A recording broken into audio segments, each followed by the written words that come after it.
Coach, how you doing? Not only did Kawhi have those 19 points in the third quarter, but PG a plus 21 in the game, and I think a lot of times that gets overlooked. How did those two in tandem help really get you guys these last three wins? I think the biggest thing is just defensively. I think those two guys locking into the other team's best players and taking that challenge. And so when they're playing at a high level defensively, we're a different team. I thought we did a good job of taking care of the basketball, only 10 turnovers tonight. And, when we got Kawhi out, he played the whole third quarter. To start the fourth, I thought PG really came in and offensively just kind of took over that game and kind of give us a good cushion. And then in that first half, the Knicks grabbed a ton of offensive boards and got a lot of points in transition. What changed in the second half? Well, we talked about it at halftime, and when teams shoot 35% from the field, they're going to get some offensive rebounds. But the ones that we got to take care of, I thought we hit, Mitchell on a few of them, but he's just so long and athletic. It's tough to get to him all the time. But as long as we're making the right plays of just making sure we hit bodies and, not staring at the basketball when the shot goes up. And I thought we did a better job with that in the second half. Ty, before the game, I asked you how you guys were going to handle Randall. You said Marcus was going to do a good job in there. But I think overall you guys did a solid job. 5 of 24 shooting. Just talk about the job that you guys did guarding Randall. I thought Marcus just being physical with him early, kind of got him frustrated a little bit. And then our shrinks defensively. I thought we were, we didn't leave him on an island by himself. We were digging in and out, cat and mouse, getting in and out. And so just try to keep him all balanced as much as we could. And then when he spun baseline, we had Mason Zoo on the baseline, waiting for him. So when you're dealing with a guy like, Randall, who can score the basketball, and he's a tough cover, so you just got to just mix up the coverages on him and try to keep him all balanced. And I thought we did that tonight. I think this is the second, maybe third time you guys have closed with the, the quad of Kawhi, PG, Zoo, Marcus, and then Eric as well. What do you like about that five-man lineup with Eric as the fifth man? I mean, just whoever's playing the best, and if we got a good flow and a good rhythm, that's usually who's going to finish the game for us. And EG, I think his spacing on the floor, especially going in the fourth quarter, going down a stretch of games, I think his spacing is important. And then his his demeanor just brings a calmness to us, I think, offensively as well. Hey, what's up, Coach? What's up? What do you think has been the biggest differences, since the 5-game losing streak to now winning the 3 straight games? I think defensively, I think, Russ, Mason, EG getting accustomed to what we're trying to do on both sides of the basketball. And it's hard just to learn on the fly. You get traded with 21 games left in the season. It's tough. It's tough to do. And I've been a part of it as a player as well. And so you're trying to pick up things. You're trying to make sure you're playing the right way. And it's hard to really get accustomed, this early on. But they're doing a great job of just putting the work in every single day and just trying to understand what we're trying to do on both sides of the basketball. But the biggest thing, like I said, is just defensively. I think locking in defensively, having those days to really work on our foundation, getting our new guys incorporated to what we're trying to do, and it's been really good for us.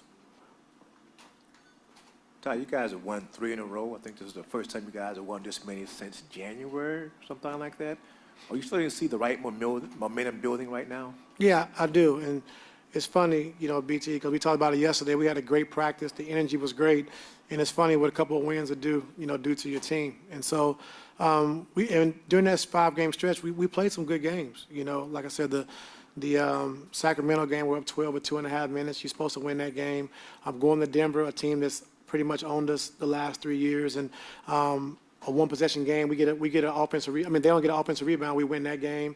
In Sacramento, shorthanded, if we catch the ball at the end of the game, we probably win that game. So we've been playing some good basketball. We just haven't been able to finish the games out. And so I just told our guys, just stick with it. It's going to come. And like I said, the last 3 games, we've really been able to lock in really, really good defensively. Ty, I was going to say, how does it feel? Things feel they've calmed down, stabilized a little bit. How different does this feel compared to just like a week ago? Well, it feels good, like you said, to be on a winning streak, and just to, like you said, play well in a few of those games, let slip away that we knew we had a chance to win. So that's the toughest part. But like I said, I knew we made some changes. I knew, we had acquired 4 new guys, and it was going to take a little bit of time. And to be honest, with the Sacramento game, the 176, 175, I didn't think we would play that well. That's Russ's first game, and then going to Denver, his second game. Like, I didn't think we would play that well that early.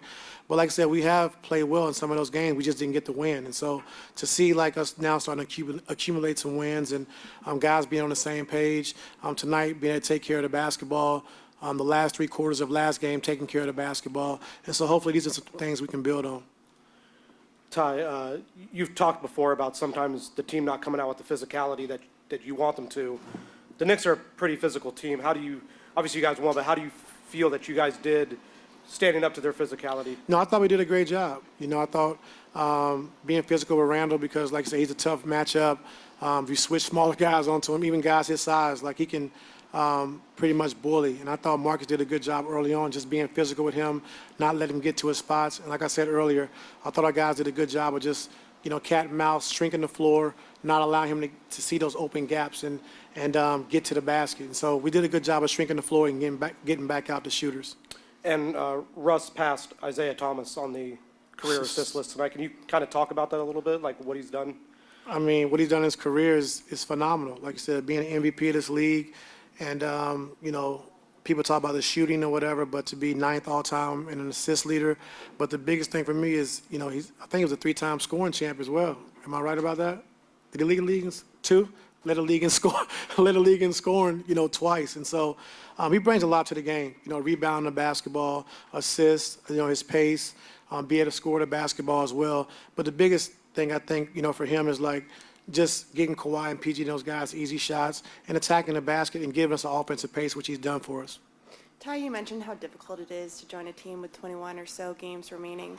Do you feel like Russ is fully integrated now? Yeah, I think so. And the biggest thing is that, he picks up things quick. And I guess, you can't be an MVP or a great player in this league without being able to pick up different offenses and defenses. But he's picked it up quick. EG's picked it up. Macy's picked it up. And so, like I said, we got a lot of practice time. We got a long journey ahead, but I like where we're trending. And so continue to keep building, especially on the defensive end, because you're not going to make shots every night. But if you can set the tone with your defense every night, we got a chance. Just as a quick follow to that, how much do you think his friendship and relationship with PG augmented him adjusting to the team so quickly? Oh, it was great. The bond they built, in OKC. And like I said, PG having statistically one of his best years as a player in OKC with Russ. And so Russ shown, even when PG was there, like he can defer and make guys better, and he just wants to win. And so, you see him in the fourth quarter, he's up, he's cheering, he's constantly talking to T-Man, things he sees, he's talking to me.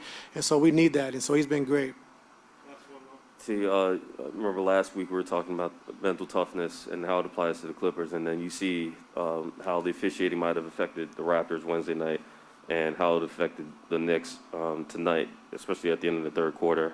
How does that kind of help you reinforce, like, your team, if you stay poised, you have a better chance of winning games when the other team is at risk of kind of falling apart a little bit? Yeah, I think it shows a lot, and I think we've lost a couple of games because of that, getting involved with the officials and, and losing our composure. And so our players, we got too good of players to worry about the officiating. It's a tough job. And so they might miss a call here or there. And, I always tell the story. I had a referee when I was in Sarasota. I was a free agent, so I didn't want to play 5-on-5.